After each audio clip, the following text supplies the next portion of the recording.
It's a factory that produces the stuff dreams are made of. Millions of fans around the world rely on the fantasies and products inspired by one man. It's teaching people to think for themselves. The Sci-Fi Channel presents a behind-the-scenes look inside TSR, the creative home to an extraordinary team who are truly masters of fantasy.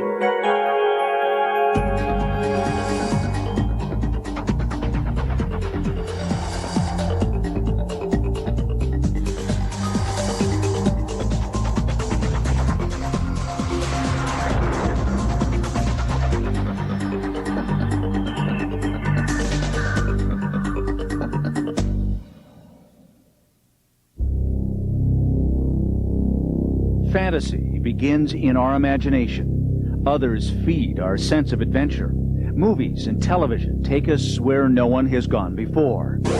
But there is another path to exploring the unknown, and it's been charted by a company called TSR. In the very simplest sense, TSR is a company that creates entertainment. TSR is the home of a unique team of artists, writers, and creators who are masters of fantasy in realms known to millions of fans worldwide.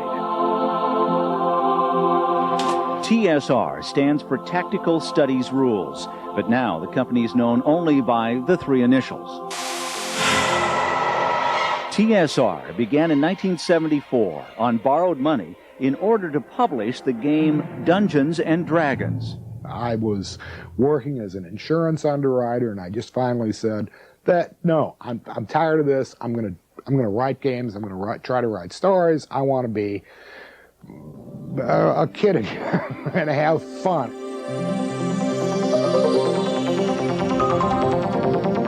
Today, it's the leader in a $250 million a year fantasy game industry. I had no idea it was going to go international.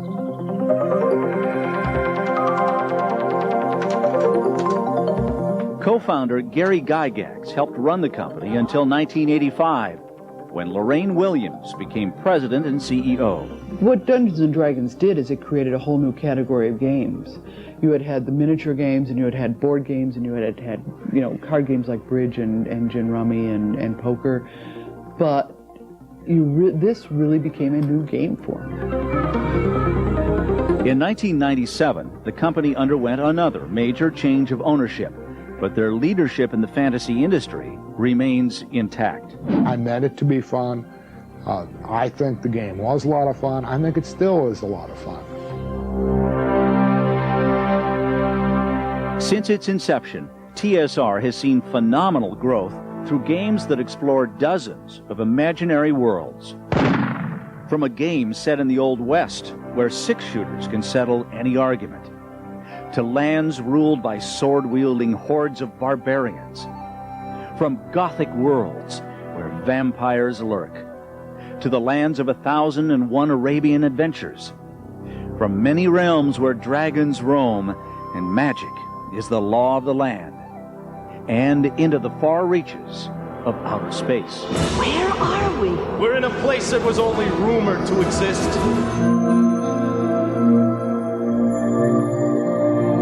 It just is another form of storytelling, and it's imaginative. It's complementary, and it's very, very similar to science fiction. And that's always, both science fiction and fantasy have always been great interests of people, because it's a way to look either creatively backwards or creatively forwards.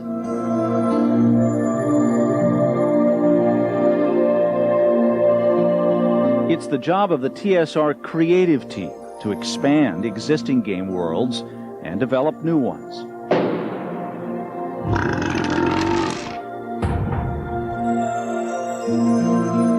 I think one of the biggest challenges in creating a game line from the beginning, from scratch, is in knowing what level of detail to strive for. Attention to detail is what TSR games and publications are known for. Artists sometimes use actual photographs to help visualize characters, and sometimes the models are other TSR employees. Once a storyline is approved, Pencil sketches of new characters can be turned into full-blown original paintings. TSR is an international multimedia giant with products translated into 26 languages and sold in more than 50 countries. Velha senhora, o que faz neste templo do mal? Good morning, TSR Incorporated. Its headquarters are located not in a major metropolitan city, but in the quiet little mid-America town of Lake Geneva, Wisconsin. The funnest part of the job is the creation, is the coming up with the new ideas, sitting around in groups and brainstorming. You can fly in a fantasy story. You can slay dragons in a fantasy story. You can solve mysteries and outwit the villains. For me, the excitement and the passion is seeing my dreams come alive. I sit at the computer, I create the worlds, the adventures, and then they go out to the players, and the players make them their own. I always try to describe a role-playing game to people as, you remember when you were a little kid and you played cops and robbers and good guys and bad guys, or cowboys and Indians. That's the foundation of it. You do not make the save. You drop to your knees, gagging and choking as this black smoke comes billowing out from all sides, as if someone... One of the things that we take pride in with this company is that everything that we've created stays as part of the history. So somebody new can come along and join in and get up to speed and enjoy it for the first time. At home in their creative hideaway, these masters of fantasy have turned TSR into a major publishing and game corporation.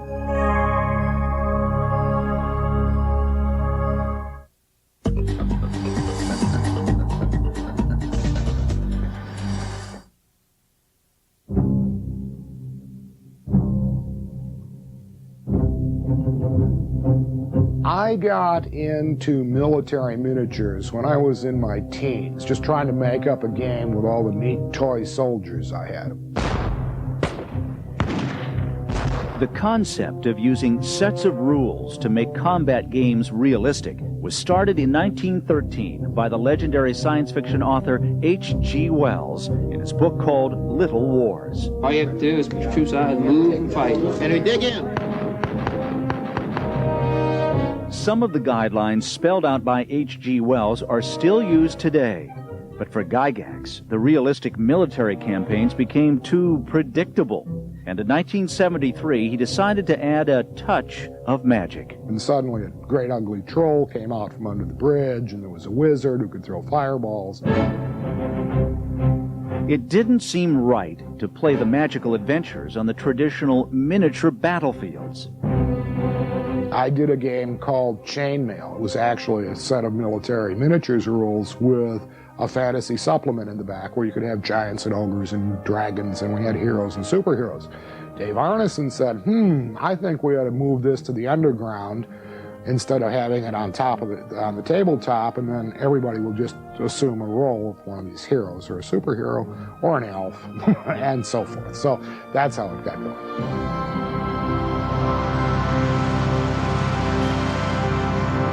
Since the new game was set under the battlefields in dungeons, and since the most terrifying monsters you could find there were dragons, the name of this new game was obvious.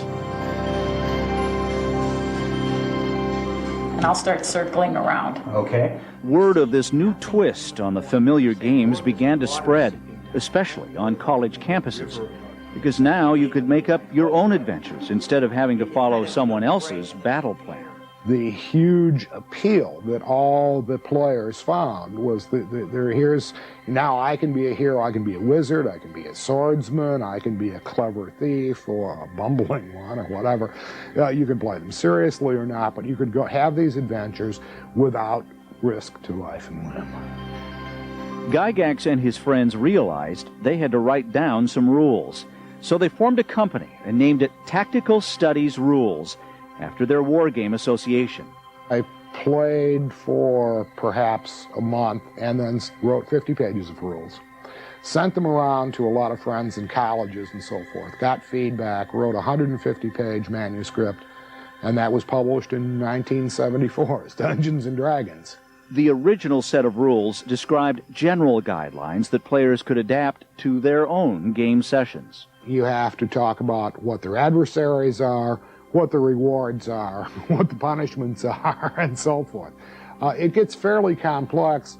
Wizards have many spells, and you have to know what they are and what effect they have on the environment. So it gets to be, it's a huge ongoing process that it starts very simply with a little outline. Dungeons & Dragons became a huge hit, and along with the updated Advanced Dungeons & Dragons has sold more than 50 million units. Through Dungeons & Dragons, TSR had essentially invented a new form of fantasy entertainment, fantasy role-playing games.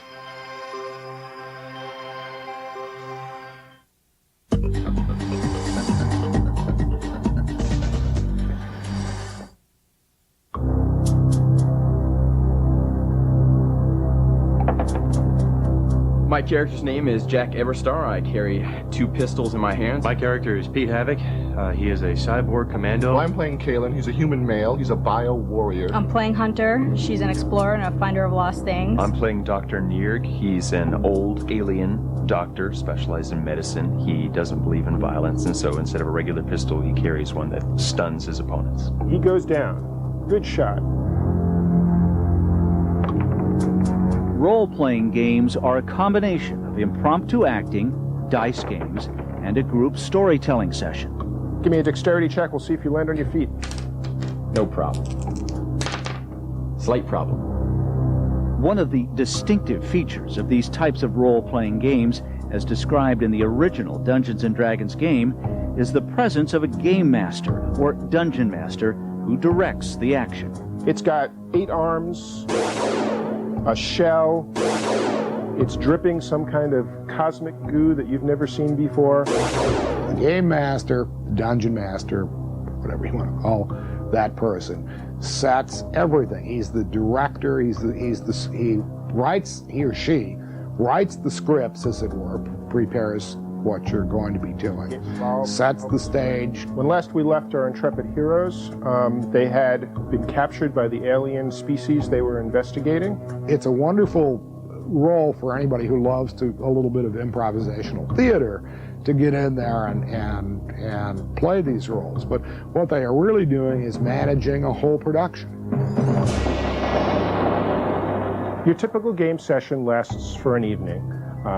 And in that time, they can either tell a full group story, or they can tell a portion of the group story. And we call it group storytelling, role-playing. But that's only part of a campaign, and campaigns can go on for months, years, decades. I've been running a game now for 6 years.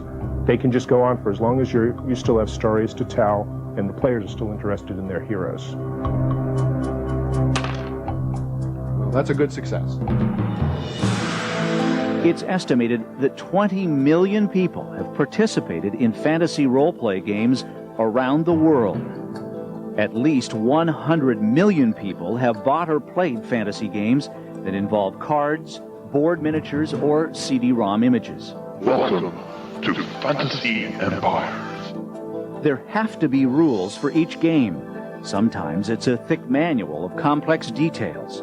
We use rules to add an element of suspense, drama, excitement, and doubt.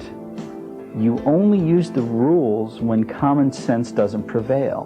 Basically, we don't tell you what adventure to have, and we don't tell you what is going to happen in your gaming.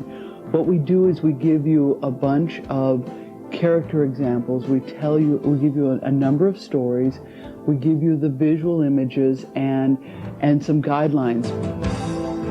TSR's creators publish volumes that describe all the characters you can portray and what their strengths and weaknesses are.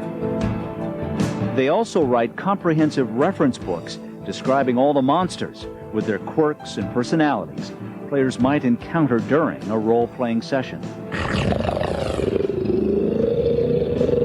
And there are even home videos that explain how a game is supposed to be played. Feeling brave tonight? How brave? Brave enough to do battle with hideous monsters? Brave enough to sneak around dank castles in the dark and chance being the next victim? There are dozens of companies that produce fantasy board and role-playing games. But the originator and leading innovator of the genre is TSR. Every summer, an amazing transformation takes place in the American Midwest. A large auditorium is transformed into the site of the biggest fantasy gaming convention in the world.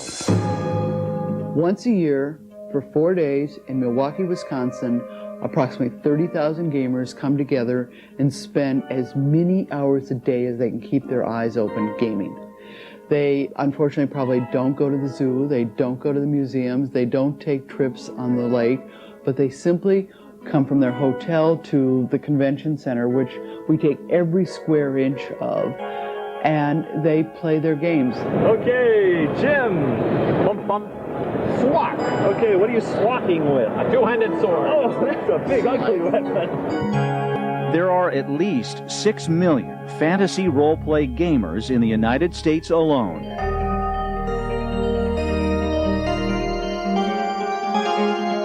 It's estimated that 500,000 more people start playing these games every year. Why are we fascinated with fantasy? I think it's because we all want to be a hero. About 60% of the fantasy sci-fi games produced for this $250 million a year fantasy sci-fi market are made by TSR Incorporated. Rogar, you're on the floor, hacking, no damage, but what do you want to do? I want to hack out his knees.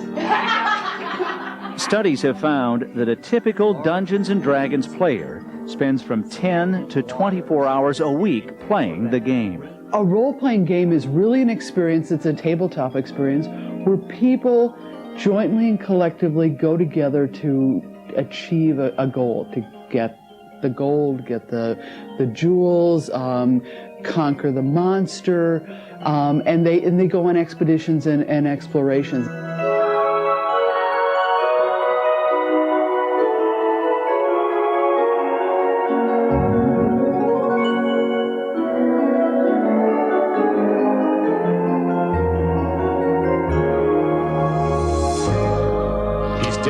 Killed by his own poison. It's black and white in a fantasy world. You know who's good and who's bad and how to win by beating the villain. And then you can live happily ever after. But the fate of the role-play industry almost did not have a fairy tale ending. There was a time when controversy threatened to put the games out of business. In 1979, a 16-year-old student who was an avid Dungeons & Dragons player vanished. An underground 8-mile-long maze of steam tunnels where the boy and his friends played the game became the object of a massive search. It turned out that the troubled youth had run away on his own, but the damage had been done. There were lawsuits which were eventually dismissed, and the fantasy role-play industry had weathered the storm. There are people who have a strong religious objection because they said, well, magic is not right, and witches are not right, and dragons are not right. That's fine. I mean, that's an understandable position. But people who say it's mind control, it's really quite the opposite. It's teaching people to think for themselves. I'm the dungeon master. I know where all the treasure is hidden, and I run all the monsters you'll have to fight to get it.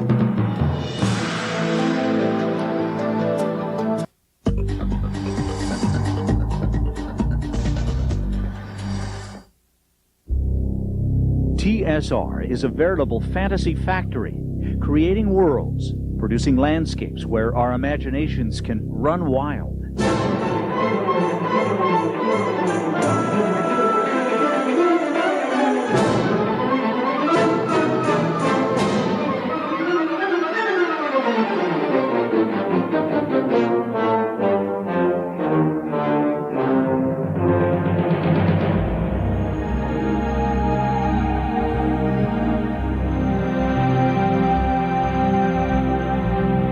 TSR's team of artists and writers have turned the company into the world's largest producer of fantasy and sci-fi publications. We put out 120 products a year. We publish 2 magazines. You know, we're a major publisher of best-selling fantasy novels, so there's an awful lot coming out of here. TSR artists also work in a miniature model department to help create the look of a new game. All I had to work with was a foam cutter, picnic plates, several model parts, little paraphernalia here and there that I added just for looks, and it just grew in my living room. Like that's off a hair curler and ping pong balls and little pins and rods and a little champagne cup base. The finished model became part of TSR's outer space game, Alternity. Am I happy? Absolutely. I'm doing what I love. It's my idea, really, of a success, is doing what you love for a living. Most TSR employees say they were avid fantasy game fans way before they were hired to help create new games. It was everybody's hobby before they turned it into a career. So we live and breathe it constantly. Today, the age-old myths of magic and wizardry that first made Dungeons & Dragons popular have evolved into the computer age. Go! Prepare for my coming! From dreaming up original concepts, to illustrating games and books, to delivering products to feed people's imaginations around the world, TSR is indeed a one-of-a-kind workplace for a unique team of masters of fantasy. There's no limit to what we can do. It's whatever we can dream of.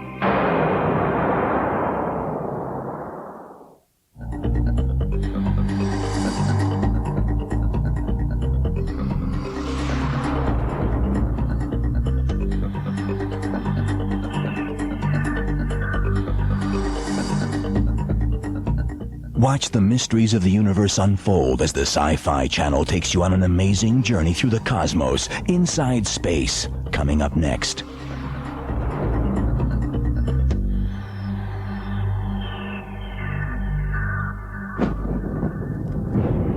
Produced in association with the Sci-Fi Channel.